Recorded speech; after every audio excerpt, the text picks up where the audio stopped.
Nous allons vous présenter ici la gestion d'un calendrier sur Scout.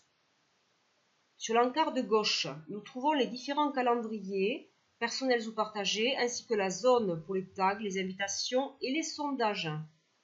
À partir de nouveau, on peut créer sur le calendrier un événement qui peut être partagé avec les différents utilisateurs. On peut aussi créer un sondage. Ensuite, le terme rafraîchir permet d'actualiser l'interface au cas où un événement récent n'apparaît pas. Les 3 points indiquent le menu déroulant qui nous permet d'importer, d'exporter un calendrier, de l'imprimer ou de gérer les droits d'accès ou les paramètres.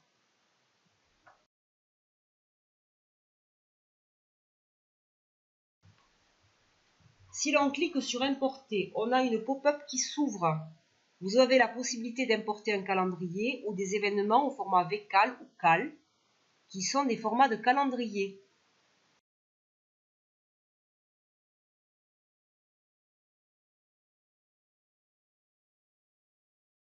Nous avons également la fonction exporter. On a le choix entre plusieurs paramètres. Les événements de cette page, tous les événements de ce calendrier, le format PDF. Attention, on vous signale d'être patient, l'export est renvoyé à l'adresse mail de l'utilisateur. Vous pouvez également imprimer. Un nouvel onglet s'ouvre avec l'emploi du temps. Une fenêtre pop-up d'impression apparaît. Vous pouvez imprimer à partir de cette pop-up l'emploi du temps qui s'affiche sur cette page web. Si vous cliquez encore dans le même menu, vous avez l'option droit d'accès, vous expliquant les modalités des droits d'accès des événements du calendrier partagé.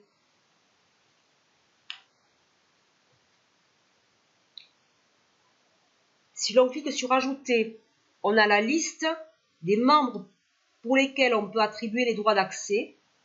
On peut leur donner des droits d'accès concernant la lecture ou la lecture et l'écriture. On peut annuler évidemment et fermer.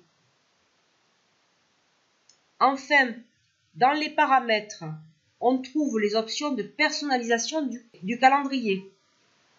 On peut sélectionner la couleur ocre par défaut ou une autre. L'heure de début de journée est à définir. On a également les options d'affichage du calendrier. Par exemple, la possibilité de visualiser la semaine entière ou un jour particulier, le lundi ici. Quand on crée un événement, on a forcément la durée par défaut proposée. Ici, c'est 60 minutes.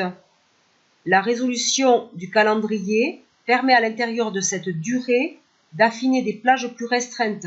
Par exemple, on peut mettre en place des rendez-vous de 30 minutes. Le format du temps se choisit sur 24 heures ou bien 12 heures. À droite, on revient sur calendrier. Précédemment, on était bien dans ce menu d'importer à paramètres. Maintenant, on peut changer les options à droite d'affichage du calendrier. On sélectionne l'affichage par jour, par semaine de travail. Et éventuellement, on peut mentionner seulement la liste des cours.